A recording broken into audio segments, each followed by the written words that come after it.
Yo, what's good? It's your boy MJ. And I'm Joe. And I'm JoJo. Together we are Campus Parade, the show that brings you social commentary on what's going on in universities as well as in colleges. Catch us every Tuesday from 7:15 to 7:30 p.m. Campus Parade on Z. Real campus issues Unpegged. Welcome to Campus Parade on ZFM Stereo. My name is Joe. I've got MJ and I've got a beautiful and amazing JoJo. What's good, people? What's up, Joe? And today we are joined by a special guest. He is, if I have to introduce him, man, it'll take the whole show. Introduce yourself, brother. Hey, how you doing, guys? My name is Taku David. I am an entrepreneur and philanthropist with a specific passion for young people. And thank you so much for having me on the program. I'm here with MJ, JoJo, and Joe. So feeling a bit left out, but happy to be here. It's a JT. Anyway, so tonight's show we're going to be talking about life after college, and there's no other person to actually, run us through how is it like other than Taku, yeah? Taku, man, straight out to you, man. Which college did you go to? So I was fortunate enough to be at the University of Pretoria between 2012 and 2016. So that was a great experience for me. And again, I always encourage anyone. College is more about the experience than it is about more the academics or anything about that. It's really about what you learn, the life skills, the basics of how to manage your time and your education and your social life and your emotional life and your well-being. That's really your take home from college.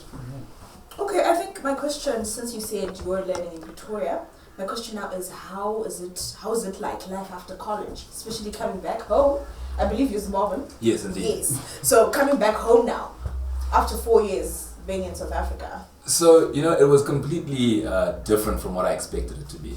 I did my degree in economics at University of Pretoria, and I thought when I was done, I was just going to go straight into South Africa, get a good job with one of these nice companies, Unilever, what, something like that. And, unfortunately, life is life. And it threw a curveball where now, 5 years later, I'm here in Zimbabwe, I'm working in Zimbabwe, I'm running an enterprise in Zimbabwe, and things are going well. So as much as it wasn't exactly where I thought I was going to be, geographically, I am where I want to be, just in a different place. So you'll get different curveballs and it might not be exactly what you think it's going to turn out to be. That's great. Fantastic. Let's talk about varsity itself, like the route that you actually chose to go to varsity in it. How has it helped you to become who you are currently now? I think one of the initial things, and I'll even go a little bit further back, from high school, going into varsity, then coming out of varsity. I did my degree in economics simply because I thought I was good at economics. That's what I passed at A-level. So I was like, you know what, I passed that, so let me go into economics.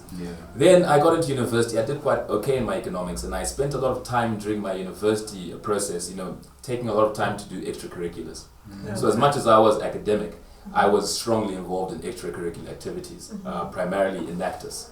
And I think that's really what gave me my founding, it gave me my backbone, it gave me my direction for the career which I'm undertaking now, which is primarily philanthropy and marketing.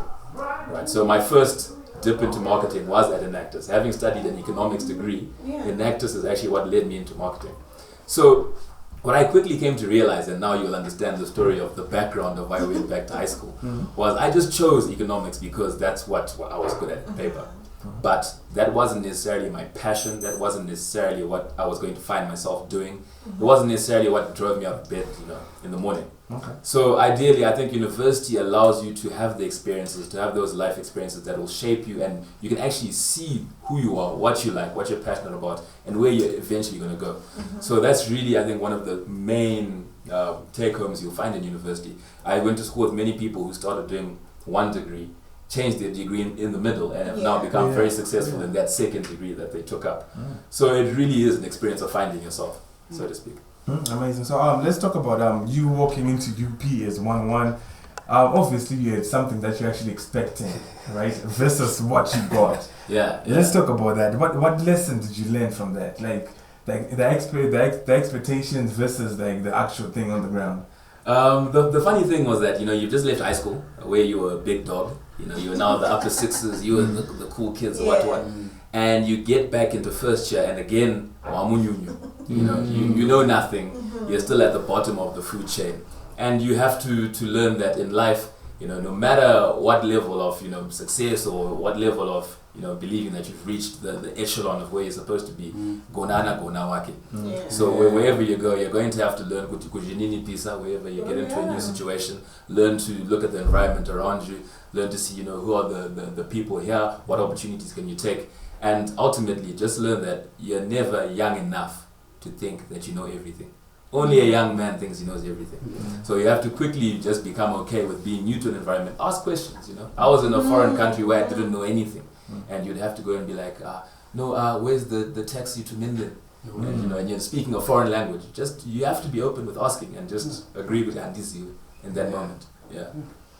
I really like the idea that you spoke about you having to be doing your degree, but you loving doing extracurricular and you being involved in actors. So I just want you to maybe shed more light to someone who's out there who's listening to say, hey, sometimes your path isn't only with the paper, like you said. Sometimes it's you finding yourself in actors. So maybe you can just shed more light on it? Yeah, definitely. When I was in Enactus was an organization that worked with student leaders, sort of to empower underprivileged communities.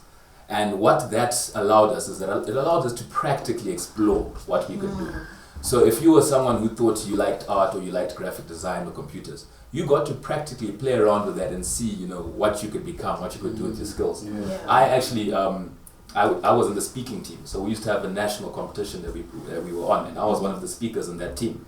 And that's actually where I learned to speak. When I first started, I was nervous, I was afraid of everything.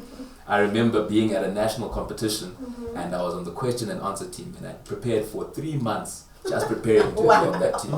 And then the day that I was asked the question, I froze. I couldn't answer anything, and I froze, and I vowed that day that next year I'm coming back and I'm going to answer all the questions. Wow. I went back the next year. I was going to answer the question. I put my hand up and I answered the wrong question completely.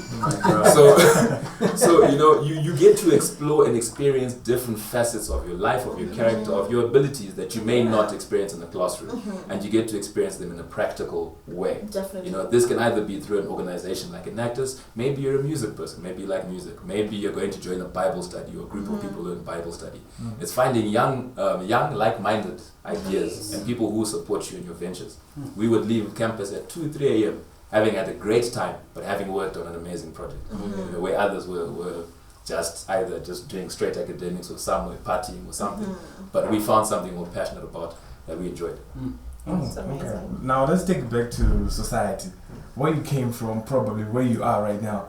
I'm sure the societal pressures it comes with. When I end up with varsity and all that, then you're putting a tag. I'm sure you know the famously known song from Winky D, 25, right?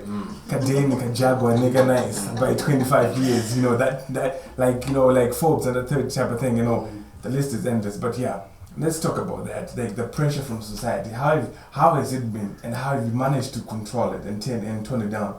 I remember singing that song, and I was 24, going 25, and I was like, oh, goodness, man. And even now, now I'm getting closer to 30, and I'm still singing 25 years.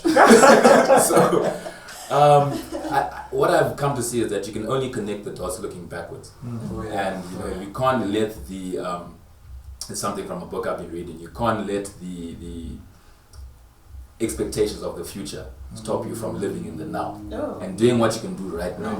Right? So all you can do is there's all these expectations and there's all this pressure and everything, but there's nothing you can do about that pressure. All you can do is do what you can right now. So are you going to study for that test? Are you going to apply for that internship? Are you going to apply for that scholarship? All you can do is do what you can do right now. Pressure is great because it does get you to act and move. But if you get sort of frozen by the pressure, if you get paralyzed by the pressure, there's nowhere you're going to go, and you're always going to be thinking, I could have been 25 years old. So yeah, that's all you can do. Fortunately, I've had a very supportive family, and they've always believed that at some point I will get where I need to get. And I also strongly believe that kumanya kuskushika, put in the grind, and eventually the results will show at some point. And we're still on the journey waiting for the results to come. Yes, definitely. So what has been the biggest lesson you've taken from college that you say, this one, maybe let's put aside the actors? Yeah. I think the biggest lesson I've taken from college ultimately would be if I was to look back and talk to a me that was in university. I would say take more opportunities, do more. I think I'm glad that I was active and I got to participate in certain initiatives. But that was really closer to the end of my time in college. But if I could go back, I think from first year, from the get-go, I would have gotten involved in as many of these organizations, societies, all of these institutes. I would have studied harder, I would have worked harder, because only now looking back can you see the real value of what was there. A wealth of information, a wealth of resources at your fingertips that you are just given. But when you're at university, you don't really see that. Now people have left school, they're paying for those same services. You who had those for free are now going back and paying for those same services, those same courses. But that was all given to you readily. The networks of people you have. I've got multiple friends who I was with in South Africa who are doing exceedingly well. And just spending more time with those people, spending more time with like-minded people who add value, who add benefit, who are benefactors to your success. Spend a lot more time with those people, nurture those relationships. So going back, I would have just taken more advantage of all the resources, whether they be physical resources or social resources. I would take a lot more advantage of that. But Taku, I'll take you back to there's somebody listening right now. They probably finished college, graduated, and the next question is what's next? And some people are actually grinding, like you said, and you know about the 10,000 hour rule, whereby it's supposed to say where if you put in 10,000 hours into your craft, one way or the other is supposed to you're gonna have a breakthrough. How long do you think one has to to wait?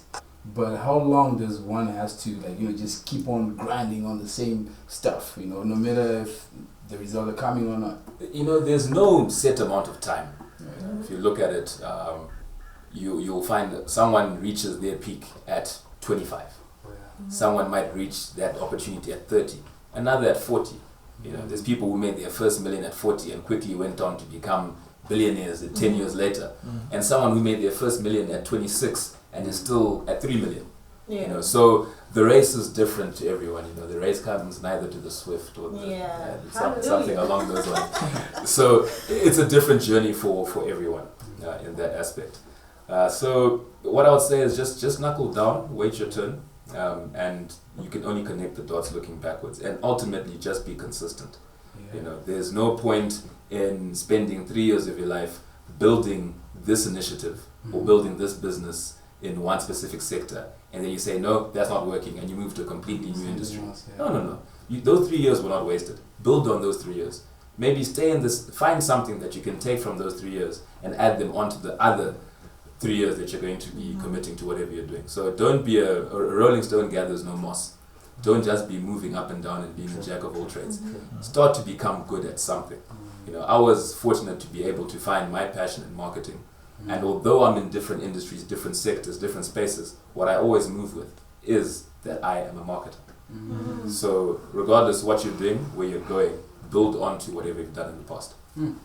But answer me real quick. I'm sure everybody in here in this room can agree with the fact that the pattern of life has changed, especially in Zimbabwe. The environment is not that friendly, especially for people who are into business and everything else, or even a graduate who just finished college. The next thing that they're facing is not really employment, it's unemployment. Definitely. And how have you managed, just briefly, in your own experience, how have you maneuvered to find yourself to where you are right now?